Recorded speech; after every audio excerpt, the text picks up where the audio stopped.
ભવસંભવ ભીતિ ભેદનમ સુખ સંપત કરુણાનિકેતનમ વ્રતદાન તપ ક્રિયાફલમ સહજાનંદ ગુરુમ ભજે સદા વર્ણિવેશ રમણીય દર્શનમ મંદહાસ્ય રુચિરાનનાંબુજમ પૂજિતમ સુરનરોત્તમે મુદા ધર્મનંદનમહં વિચિંતયે ત્વં સુકાંતભૃતં કાંતમ ત્વં કાંતમ સર્વદોગતમ ત્વં ગતે દ્વે ગદેવત્વમ ત્વં વંદે ભક્તિકાસુતમ. સર્વ અવતારી ઈષ્ટદેવ ભગવાન શ્રી હરિના દિવ્ય સાનિધ્યમાં સ્વામિનારાયણ સંપ્રદાય દક્ષિણ વિભાગ અધિષ્ઠાતા દેવ વડતાલવાસી શ્રી લક્ષ્મીનારાયણ દેવ હરિકૃષ્ણ મહારાજ, સારાય ગઢપુરના પ્રાણ સમાન ગઢપુરપતિ ગોપીનાથજી મહારાજની છત્ર છાયામાં ગોપીનાથજી મહારાજના હાંડાનું ગામ એવા સનાળીને આંગણે મૂર્તિ પ્રતિષ્ઠા પ્રસંગની પૂર્વ સંધ્યામાં સભામાં ઉપસ્થિત ધર્મકુળાશ્રિત વાલા સર્વે અમારા સંતો ઉપસ્થિત, ધર્મની ધ્વજાને કાયમ ફરકાવતી રાખનાર સર્વે સંતો મહંતો ઉપસ્થિત, ધર્મકુળાશ્રિત વાલા સર્વે સત્સંગી હરિભક્તો, સર્વ ધર્મ પ્રેમી સજ્જનો, સર્વ મોક્ષભાગી જીવાત્માઓ, દરેક ભક્તજનોને અમારા હૃદયપૂર્વક જય સ્વામિનારાયણ. વાલા ભક્તો, ભગવાન શ્રીહરિની અસીમ કૃપાથી આજે સનાળીને આંગણે જે સનાળી સમસ્ત ગ્રામજનો અને સત્સંગ સમાજે એક મીઠું સ્વપ્ન જોયું હતું કે આપણા ગામની અંદર ભગવાનનું સુંદર નયનરમ્ય મંદિર નિર્માણ થાય ને એની અંદર ભગવાન મૂર્તિમંત બિરાજીને આપણા સૌ ભક્તો ઉપર, ગામ ઉપર પોતાની કૃપા દ્રષ્ટિ વરસાવે, એ આપણો સંકલ્પ આજે સાકાર થવા જઈ રહ્યો છે. કોઈ પણ કાર્ય કરવું હોય તો એની અંદર સેવા, શ્રદ્ધા અને ભક્તિ એનું પ્રધાનપણું શાસ્ત્રોએ બતાવેલું છે. ભગવાનને અર્થે, આત્મકલ્યાણને અર્થે જીવાત્મા જ્યારે કોઈ પુરુષાર્થ કરે છે ત્યારે આપણા શાસ્ત્રોએ ખૂબ સુંદર વિવેક શીખવાડ્યો. મહારાજ કહે કે વચનામૃતની અંદર ભગવાન શ્રી હરિ કીધું કે જે કાર્ય ભગવાનની પ્રસન્નતાને અર્થે થાય છે એ જ કાર્ય જીવાત્માના મોક્ષનું કારણ બને છે. જો સમાજની અંદર સેવાના કાર્યના પણ ઘણા બધા પ્રકાર છે ને દરેકનું મહત્વ છે. ઘણી વખત પારિવારિક સેવા કરતા હોઈએ, પોતાના સમાજની, રાષ્ટ્રની સેવા કરતા હોઈએ, પણ આત્મકલ્યાણ માટે કયું કારણ, કયું સાધન એ સફળ બને છે? તો શાસ્ત્રે કીધું કે જેના દ્વારા પરમાત્માની પ્રસન્નતા જીવાત્મા ઉપર ઉતરે એવા કાર્યની અંદર જ્યારે જીવાત્મા પ્રેરાય ત્યારે એ મોક્ષનું ભાતું બને છે. મહારાજ કીધું ધર્મ, જ્ઞાન, ભક્તિ, વૈરાગ્ય 4 પ્રકારના સાધનો શાસ્ત્રની અંદર બતાવ્યા છે અને એના દ્વારા જીવાત્માને જે ફળશ્રુતિ થાય છે એના પણ 4 પ્રકાર બતાવ્યા: ધર્મ, અર્થ, કામ અને મોક્ષ.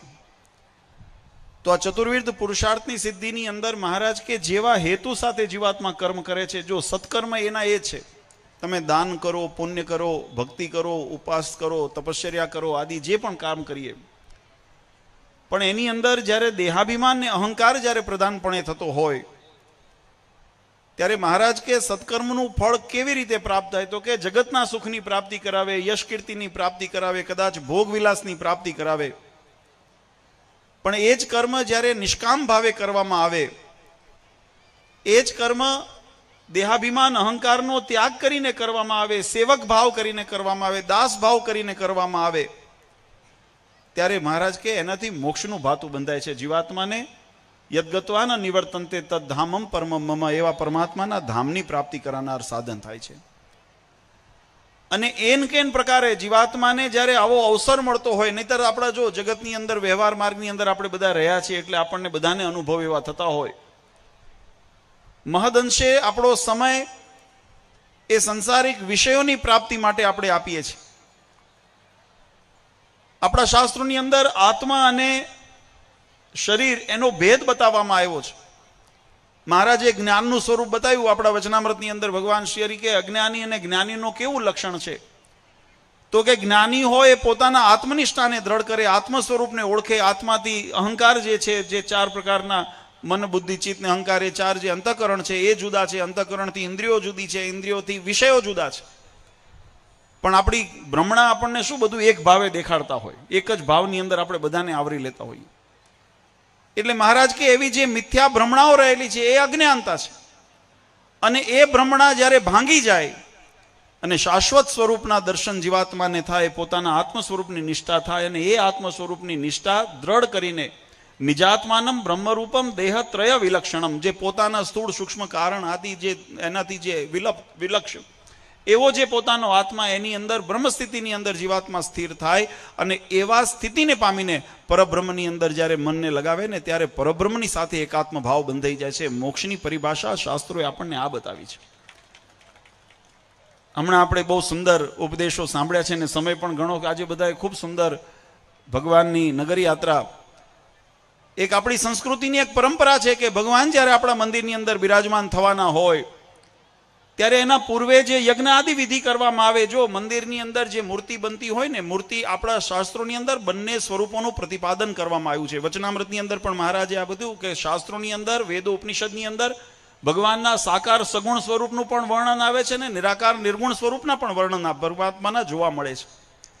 એની વિશેષતા પરમાત્માએ સમજાવી કે જેમ પરમાત્માનું તત્વ એક છે, જે સનાતન તત્વની અંદર જે તત્વનો સમાવેશ થાય છે, આપણી મોક્ષની પરંપરા પછી જે પણ પરંપરાની અંદર આપણે આવતા હોઈએ, રામાનુજ સંપ્રદાય હોય, મધ્વ સંપ્રદાય હોય, નિમ્બાર્ક સંપ્રદાય હોય, વલ્લભ સંપ્રદાય હોય, રામાનંદ સંપ્રદાય હોય, શક્તિ સંપ્રદાય હોય, શાંકર્ય સંપ્રદાય હોય કે સ્વામિનારાયણ આદિ સંપ્રદાયોની આપણે જો વ્યાખ્યા કરીએ તો એની અંદર મહારાષ્ટ્રીએ ગુરુ પૂનમના દિવસે વડતાલની અંદર આ વ્યાખ્યા કરી હતી કે મોક્ષની પરિભાષા જો પ્રાપ્ત થતી હોય ને તો એ વૈદિક સિદ્ધાંતી થાય છે. અને કોઈ પણ સંપ્રદાય જ્યારે વૈદિક પરીક્ષણમાંથી જ્યારે પાસ થઈને એમાંથી જ્યારે ઉત્તીર્ણ થાય ને ત્યારે એ મોક્ષનું કાર્ય કરી શકે છે, અથવા એને કાર્ય કરવા સંભવ નથી. મહારાજના વખતમાં એક પ્રસંગ બનેલો, ગઢપુરની અંદર ભગવાન સભા કરીને બેઠા હતા અને એક માર્ગી કોઈ આવ્યા અને ભગવાનની આગળ પોતાના વિદ્વત્તા જ્ઞાનની વાત ભગવાન આગળ કરવા માંડ્યા. ત્યારે મહારાજે પહેલા જ એને રોક્યો. વચનામૃતની અંદર પ્રસંગ નોંધ્યો છે. મહારાજે તરત કીધું કે તમે ઉભા રહો, તમારા તર્કો અમે પછી સાંભળીએ, પણ પહેલા એક શરત તમારી એ છે કે તમે જે પણ કંઈ તર્ક રજૂ કરો એ વ્યાસજીના પ્રમાણિત હોવા જોઈએ, વેદના પ્રમાણિત હોવા જોઈએ, પુરાણોના ઉપનિષદોના પુરાણિત હોવા જોઈએ, તો જ અમે એને સ્વીકારીશું. અન્યથા વેદથી વિરુદ્ધની વાત અમે ક્યારેય સ્વીકારતા નથી. આ ભગવાન સ્વામિનારાયણનો સિદ્ધાંત છે. અને એ જ પરબ્રહ્મ પુરુષોત્તમ નારાયણ, જેમ ભગવાને ગીતાની અંદર અર્જુનજીને કીધું, યદા યદા હિ ધર્મસ્ય ગ્લાનિર્ભવતિ ભારત અભ્યુત્થાનમ ધર્મસ્ય તદાત્માનમ સૃજામ્યહમ. અહીંયા મહારાજે અહમ શબ્દ વાપર્યો છે કે અહીંયા હું પોતે એ અનંત જીવાત્માના કલ્યાણને અર્થે જ્યારે જ્યારે આ ધરા ઉપર, અને એમાં વિશેષ કરીને ભારતની ભૂમિ ઉપર, કારણ કે આને પુણ્ય ભૂમિ કીધી છે. શાસ્ત્રોની અંદર આપણી પૃથ્વીની અંદર અનેક પ્રદેશો, અનેક રાજ્યો, અનેક દેશો રહેલા છે, પણ એની અંદર જો પુણ્ય ધરા કોઈને ગણવામાં આવી હોય તો એ આપણી આ ભારત વર્ષને, ભારતની ભૂમિને ગણવામાં આવી છે. અહીંયા પરમાત્માના અવતારો થાય છે, અહીંયા ઋષિમુનિઓના, આચાર્યોના, મહામુક્તોના અહીંયા અવતારો થાય છે. અને એના યદ પદે તીર્થ જાતમ, એના જન્મ લેવાથી એના ચરણા ધરા ઉપર પડ્યા છે. એટલે આ ધરા આ જગતની ધરા જેવી નથી, આ મોક્ષની ધરા છે. એટલે એને નૈમિષારણ્ય આદિ તુલ્યથી એને સંબોધવામાં આવે, એને પાવન તીર્થોના રૂપની અંદર સંબોધવામાં આવે છે. અને એવી પ્રાપ્તિ એ પરમાત્મા એમ કે જ્યારે જ્યારે એ આ ધરા ઉપર ધર્મની ગ્લાનિ થાય છે ત્યારે ધર્મના ઉત્થાનને માટે, ધર્મના સંરક્ષણને માટે અને પરિત્રાણાય સાધુના, મારા ભક્તોને માટે, હું મારા ભક્તોના રક્ષણને માટે, મારા સાધુ પુરુષોના રક્ષણને માટે સંભવામે યુગે યુગે, દરેક યુગની અંદર અમે અવતાર ધારણ કરીએ છીએ. આપણા શાસ્ત્રોની અંદર ઘણી વખત જો શ્રુતિઓ સ્મૃતિઓની અંદર અથવા પુરાણોની અંદર આપણે જ્યારે પરમાત્માના ચરિત્રો શ્રવણ કરવા જ્યારે કરતા હોઈએ, કથાઓની અંદર રામાયણ હોય, ભાગવત હોય કે આપણે ઉપનિષદોના શ્રવણ કરતા હોઈએ કે વિષ્ણુ પુરાણ આદિના શ્રવણ કરતા હોઈએ, શ્રીમદ સત્સંગી જીવનની અંદર આપણે જ્યારે નજર નાખીએ તો ઘણી વખત આપણને પરમાત્મા ચરિત્રોની, ભગવાનના ચરિત્રોની અંદર વિચિત્રતા જોવા મળે. એનું કારણ છે, શાસ્ત્રોની અંદર મહારાજે એનું સમાધાન કર્યું છે કે ભગવાનના બે પ્રકારના ચરિત્રો સંસારની અંદર હોય. એક સંસારિક, જ્યારે પરમાત્મા પોતે જ્યારે મનુષ્યાદી આકૃતિ ધારણ કરી હોય ત્યારે ભગવાન જે અવતાર ધારણ કરીને જે ચરિત્ર કરતા હોય એની ધર્મની મર્યાદાના સંરક્ષણને માટે પરમાત્માએ અવતાર ધારણ કર્યો છે. તો એ પોતે પહેલા ધર્મનું પાલન કરે. એટલે પરમાત્મા પરબ્રહ્મ છે, પણ છતાંય ભગવાન રામે એ વિશ્વામિત્ર આદિને પોતાના ગુરુ તરીકે સ્વીકાર્યા, કારણ કે સનાતન ધર્મની પરંપરા હતી. ભગવાન કૃષ્ણ પોતે પરબ્રહ્મ છે, પણ છતાંય સનાતન ધર્મના પોષણને માટે પુષ્ટિને અર્થે પરમાત્મા જ્યારે અવતાર ચરિત્ર કર્યા ત્યારે ભગવાને સાંદીપની આદિ ઋષિને પોતાના ગુરુ તરીકે પરમાત્માએ સ્વીકાર્યા. ભગવાન સ્વામિનારાયણે પણ રામાનંદ સ્વામી આદિ જે પરમાત્માના જે ઉદ્ધવ અવતારનું જેનું બિરુદ પ્રાપ્ત છે એવા રામાનંદ સ્વામીને ગુરુ તરીકે સ્વીકાર્યા.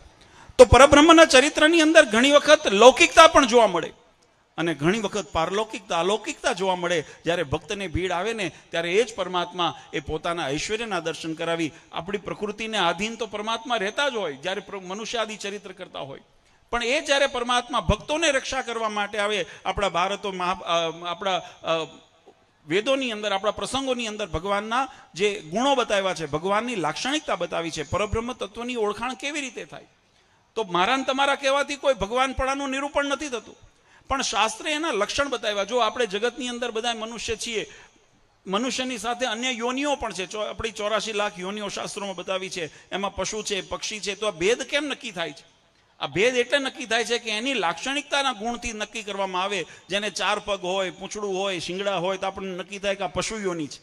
એના લાક્ષણિકતાથી નક્કી કરીને એમ મનુષ્ય હોય તો એના મનુષ્ય આકૃતિ હોય, એના આકાર હોય, અને એની અંદર એક વિશેષતા બતાવી. માત્ર આકારથી નહીં પણ એની અંદર એના ગુણ પણ રહેલા હોય. માનવતાનો પહેલો ધર્મ, માનવ શરીરનો પહેલો ધર્મ છે માનવતા.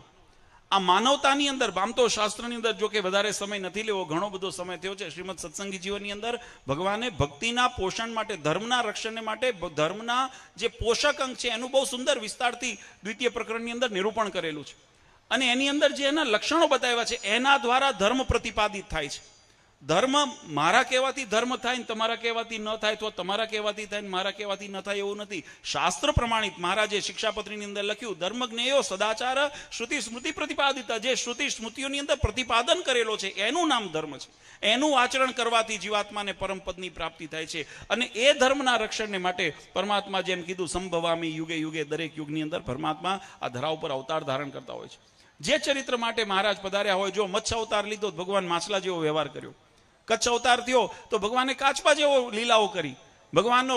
અને મહારાજે તો પ્રકૃતિના નિયમ તોડીને અમે ઘણી વખત દ્રષ્ટાંત દઈએ છીએ. જ્યારે ભક્ત પ્રહલાદને ત્યાં જ્યારે ભીડ આવી ત્યારે ભગવાને પ્રકૃતિના નિયમને બાજુ પર મૂકીને થાંભલામાંથી નરસિંહ રૂપે પરમાત્મા પ્રગટ થયા અને પોતાના ભક્તની રક્ષા કરી. એ પરમાત્માની સ્વતંત્રતા છે, એ પરમાત્માનું ઐશ્વર્ય છે, અને એટલે આપણે એને પરમાત્મા માનીએ છીએ. આજે એ જ પરમાત્માએ જ્યારે ભગવાન સ્વામિનારાયણ ધરા ઉપર જ્યારે સત્સંગને વિચરણ કરીને પોતાના ભક્તોને સુખ્યા કરતા હતા, એમને પોતાના અંત સમય જ્યારે મહારાજનો સત્સંગી જીવનની અંદર બહુ સુંદર પ્રસંગ લખ્યો છે. મહારાજે ચિંતા કરી. મહારાજ કે આ ધરા ઉપર પૂર્વે પણ જે અવતારો થયા એને પણ પોતાની લીલાઓ સંકેલી છે. અને અમારે પણ એક સમય એવો આવશે કે જ્યારે અમારી મનુષ્ય લીલા અમે સંકેલીશું, ત્યારે અમારા અત્યારે જે સમકાલીન સમયમાં જે સંતો ભક્તો એને અમારો યોગ થયો છે એને તો અમારા સુખની અનુભૂતિ થઈ, પણ ભવિષ્યમાં જે સંતો ભક્તો અમારા આશ્રિત થાય એને પણ અમારા પ્રત્યક્ષ પ્રગટપણાની સુખની પ્રાપ્તિ થાય. એટલા માટે મહારાજે 3 સ્વરૂપે પ્રગટપણાનું મહારાજે પ્રતિપાદન કર્યું. અને એ 3 સંકલ્પ આપણે કથાની અંદર ઘણી વખત શ્રવણ કરીએ છીએ. એમાં પહેલું મહારાજ કે કારિત્વા મંદિરાણી, અમે મંદિરો નિર્માણ કરાવીએ. મંદિર હશે તો ઉપાસના ભક્તિને માર્ગને જીવંત પોષણ મળશે.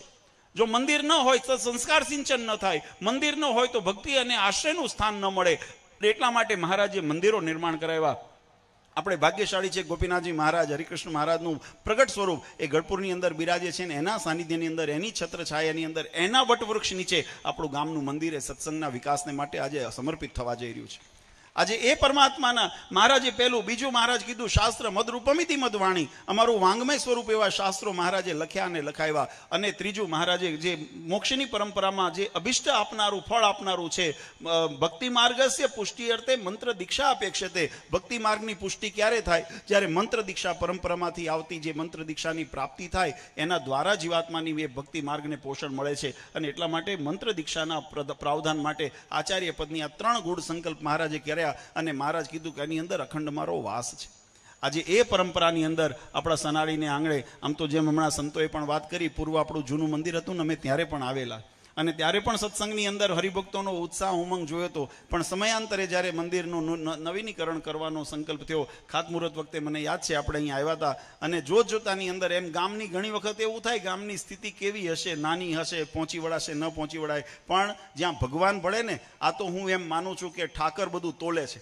આપણે તો ખાલી લાકડીનો ટેકો, ભગવાન આપણને નિમિત્ત માત્ર આપે છે. આમાં આપણો અહંકાર કામ ન કરે. કદાચ કોઈની પાસે સંપત્તિ કરોડો રૂપિયાની હોય, પણ ભગવાનની જો ભાવના, ભગવાન પ્રત્યેની અહોભાવ ન હોય તો એની ક્યારેય સદલક્ષ્મીનો સદવ્યય થતો, લક્ષ્મીનો સદવ્યય થતો નથી. પોતાના આત્મકલ્યાણ કે જગતના કલ્યાણ માટે એનો ઉપયોગ નથી થતો. કદાચ બહુ તો ભોગ, વિલાસ ને દાન, નાશ, છેલ્લે આ 3 પ્રકાર એના બતાવ્યા, તો એ રીતે વિનિયોગ થાય. પણ જેના ઉપર ભગવાનની કૃપા વરસી છે અને એને આવી તક મળે. અને આજે અમે જ્યારે હમણાં અહીંયા શું કહેવાય વિષ્ણુ સહસ્ત્ર નામ વાંચતા હતા છપિયા સ્વામી, સર્વમંગલ નામાવલી હમણાં વાંચી ને તમે? મેં કીધું પહેલા 108 નામે પૂરું થશે, પછી મને એમ થયું 1008 નામ, પછી એમ થયું વિષ્ણુ સહસ્ત્ર નામની નામાવલી યજમાન હોય. પણ મને એક વાતનું ગૌરવ થયું, કારણ કે એની અંદર મેં બધા જ નામ હું ધ્યાનથી સાંભળતો હતો. જરા ઉતાવળમાં બોલાતા હતા પણ હું સાંભળતો હતો, તો મને ખ્યાલ આવ્યો એના ઉપરથી કે આ કોઈ એક વર્ગ, એક વર્ણ કે એક જ્ઞાતિ કે એક વર્ગના ભક્તો માટેનું આ કાર્ય નથી. આ સમગ્ર માનવ કલ્યાણનું કાર્ય છે. એટલે આખું ગામ આમાં સંમલિત થયું છે એવું મને ભાસ થયો. એટલું જ નહીં, પણ જે ઘણા બહેનોના નામ આવ્યા જેના પરગામ બીજા ગામના એના પાછળ લખવામાં આવતા હતા, તો હું એવું માનું છું કે આ ગામની દીકરીઓએ જ્યાં ગઈ હશે ત્યાંથી એને પોતાના ગામના, એટલે આ બધા આપણી સનાતન ધર્મની આ શોભા છે. અરસપરસ એકરૂપતાથી, જે અરસપરસના પોષણ માટે ઘણાને મનમાં એમ થાય, હું બાપુ એક વાત કરું કે ઘણી વખત આ બધાને વિતર્ક કેમ થાય છે, મને એમ થાય, જો ભગવાન સ્વામિનારાયણ હોય કે ભગવાન કૃષ્ણચંદ્ર હોય, ભગવાન રામચંદ્રજી હોય, એને ધર્મ મર્યાદાનું સ્થાપન કર્યું. એ ધર્મ મર્યાદાનું પાલન કરીએ ને તો ક્યારેય દુઃખ નથી ને ક્યારેય કોઈ વિવાદ નથી. આ વાત બહુ અનિશુદ્ધ છે.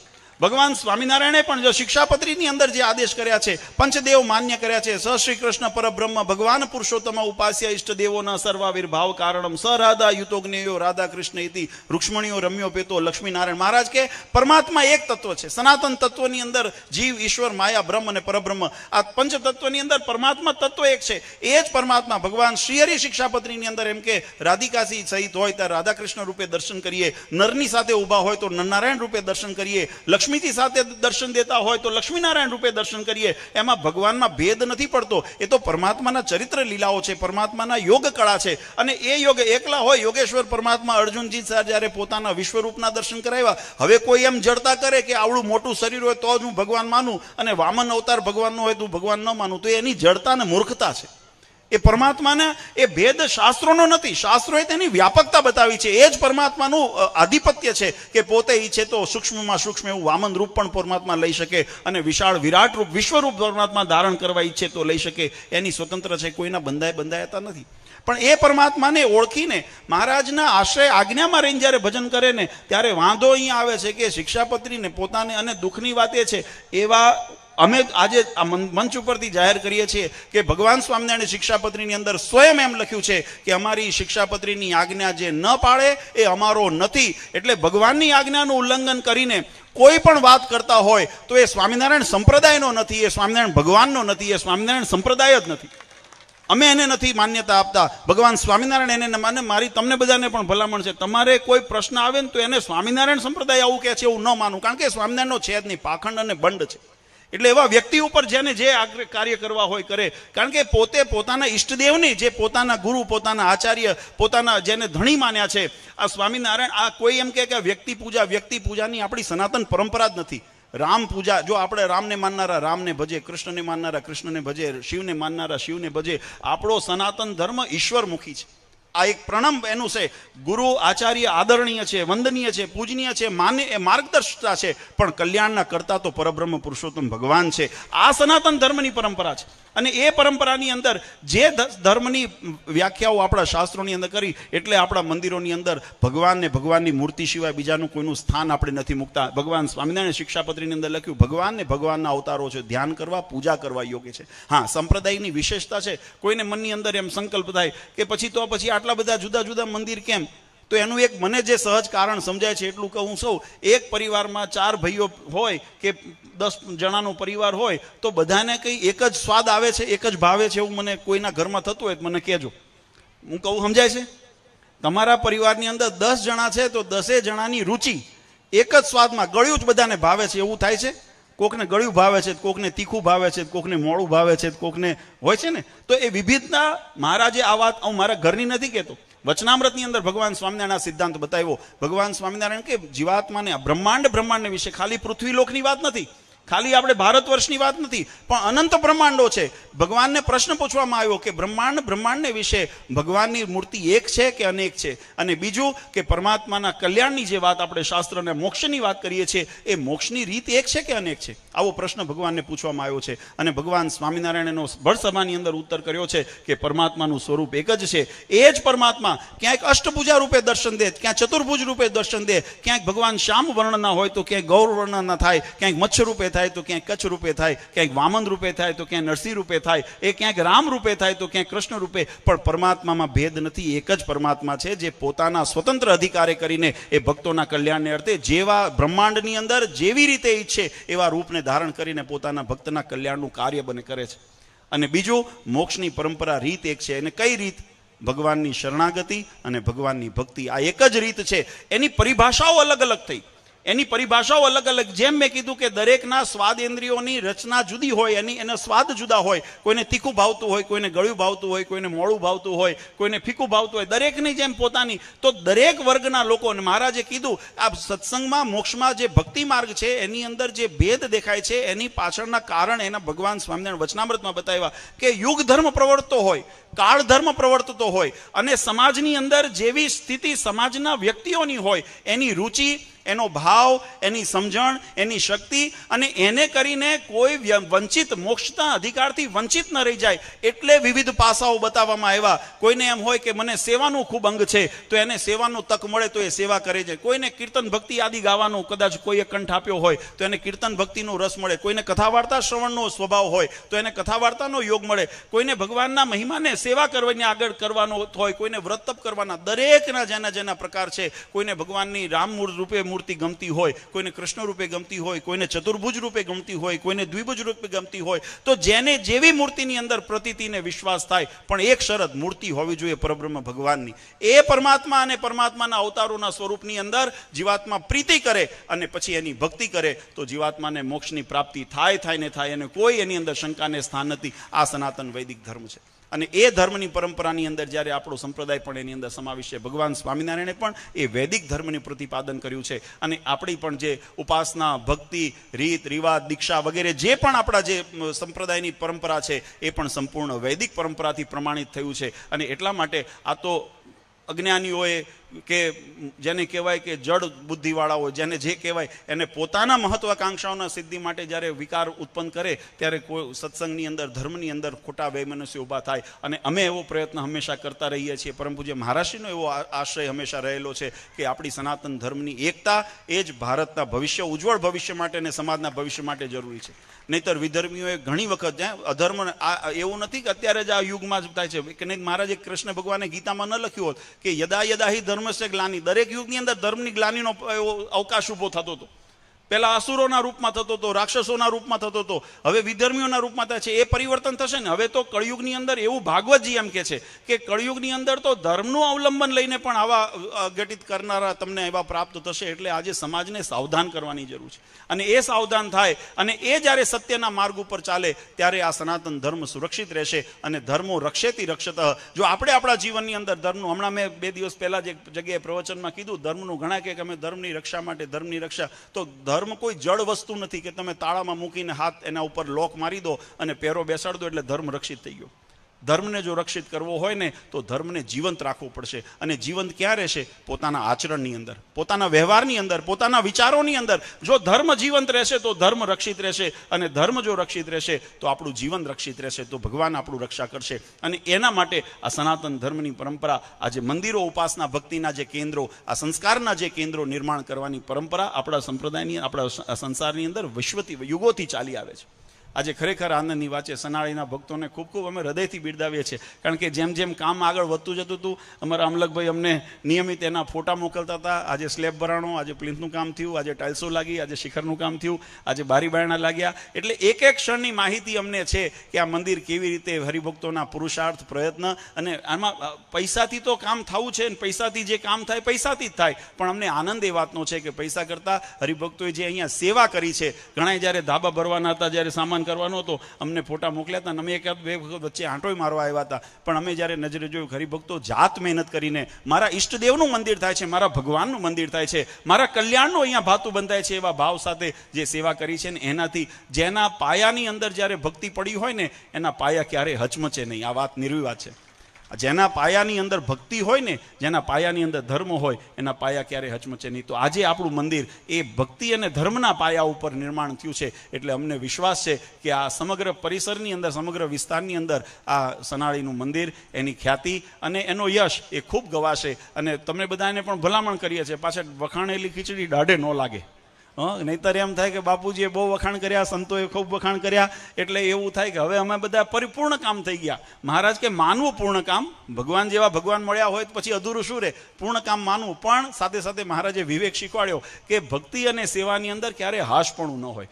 આપણે નિરાત કરવાની જરૂર નથી કે હવે અમે બહુ દાન કરી દીધું, મંદિર તૈયાર થઈ ગયું, સેવા ખૂબ કરી દીધી, હવે મંદિરમાં અમારું કામ. મહારાજ કે તો નિત નવીન શ્રદ્ધા રાખવી.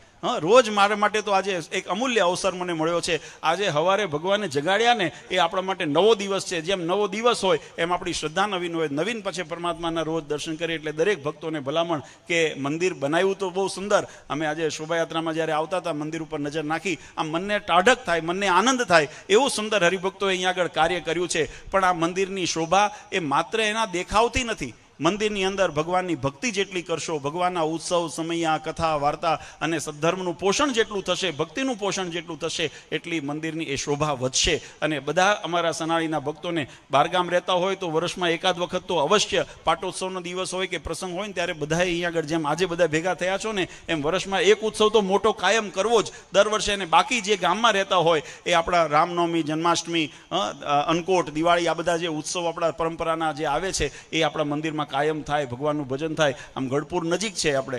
હા, એટલું છે કે થોડા સંતોની અમારે અછત છે, પણ છતાંય અમે પ્રયત્ન એવા કરશું કે જ્યારે જ્યારે કોઈ અવકાશ મળે ત્યારે અહીંથી સંતો આવે, પાર્ષદો આવે, તમને સત્સંગ કરાવે. પણ તમારે બહુ રાહ જોઈને નહીં બેસી રહેવાનું. કોક આવે પછી હલાવે, નહીં તો દાજી જશે. એને હલાવતું રહેવું. સમજાય છે ને હું કહું છું? હલાવ્યા નહીં તો એમ થાય ને દૂધપાક સરસ બનાવ્યો છે, પણ એને જો હલાવો નહીં સમયસર તો નીચે ચોટે, પછી એનાથી વાસ બેસે. આવે કોઈ દાળ બનાવ્યો આમાં કેટલાય ને આવડે રસોઈ બનાવતા. આ બધા તો એક વખત એક મહિનો એવું કરીએ કે બહેનોને રજા આપીએ. આ બહેનોને રજા આપીએ ને તો ખબર પડે કે આ રોટલા કેમ ઘડાય છે.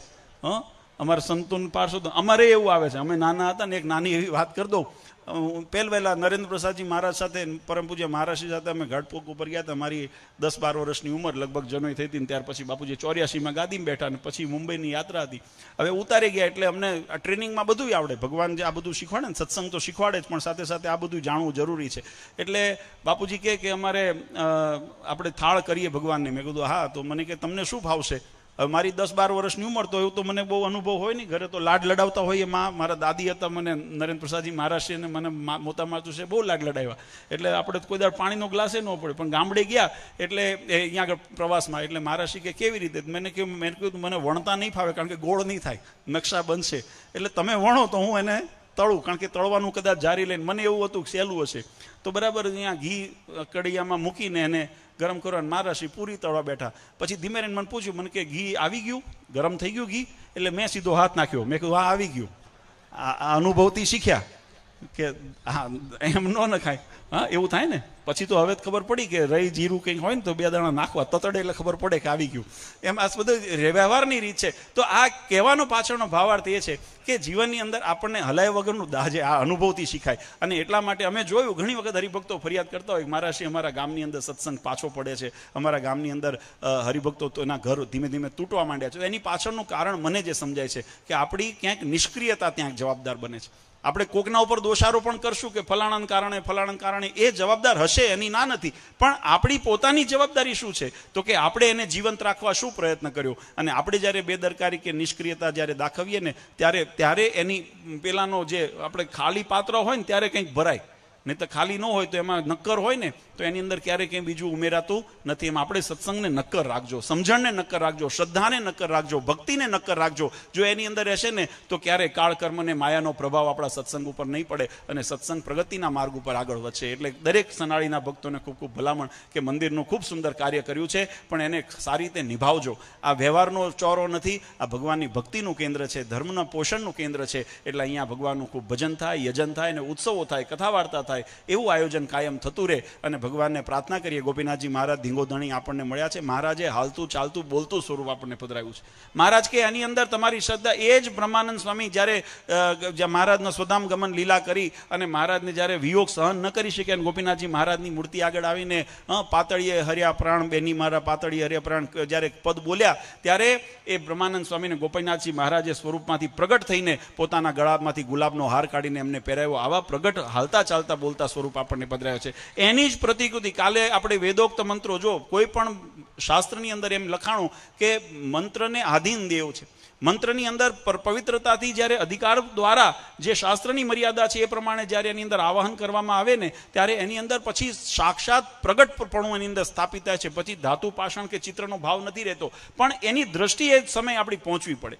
આપણે ચર્મચક્ષુથી જોઈએ તો આપણને માત્ર ચિત્રનું ચિત્રામણ જ દેખાશે કે ધાતુ પાષાણની મૂર્તિ જ દેખાશે, પણ હૃદયના ભાવથી જ્યારે આપણે એના દર્શન કરીએ ને ત્યારે એની અંદર પરબ્રહ્મ પુરુષોત્તમ નારાયણના આપણને દર્શન થાય. એવી રીતે જ્યારે આવતીકાલે, અને એમાં પણ મહારાજશ્રીની જેમ શ્રીજી મહારાજે આજ્ઞા કરી શિક્ષાપત્રીની અંદર કે અમારા આચાર્ય દ્વારા જે પ્રતિષ્ઠિત મૂર્તિ હોય સંપ્રદાયના રીત પ્રમાણે મર્યાદા પ્રમાણે એ જ મૂર્તિ પૂજવા યોગ્ય છે. તો આ મહારાજશ્રીની આજ્ઞાને આશીર્વાદથી આપણા મંદિરની અંદર કાલે પ્રતિષ્ઠા થઈ રહી છે. તો એની અંદર પ્રગટ પરમાત્મા હરિકૃષ્ણ મહારાજ એની અંદર બિરાજવાના છે. અને એમની આગળ તમે જે પણ ભાવ રજૂ કરશો એ અહીંથી ગોળપુર ગોપીનાથજી મહારાજને તમે અર્પણ કરો કે અક્ષરધામની અંદર ભગવાનને અર્પણ કરો, એનો એક તુલ્ય ફળની પ્રાપ્તિ થાય, એમાં જરાય શંકાને સ્થાન નથી. તો આવી શ્રદ્ધા અને વિશ્વાસ રાખીને ખૂબ ભગવાનનું ભજન કરજો, ભગવાનની સેવા કરજો. મહારાજ તમને સૌને ખૂબ સુખ્યા કરે. અમારા સંતો, પાર્ષદો, અહીંના આગેવાન હરિભક્તો, બધા યુવાનો, બધાને ખૂબ ખૂબ અમે અભિનંદન આપીએ છીએ તમારા બધાના સહિયારા પ્રયાસથી અને ભગવાનની અસીમ કૃપાથી ગોપીનાથજી મહારાજના રાજીપાથી આપણું મંદિર સુંદર રીતે તૈયાર થઈ ગયું છે.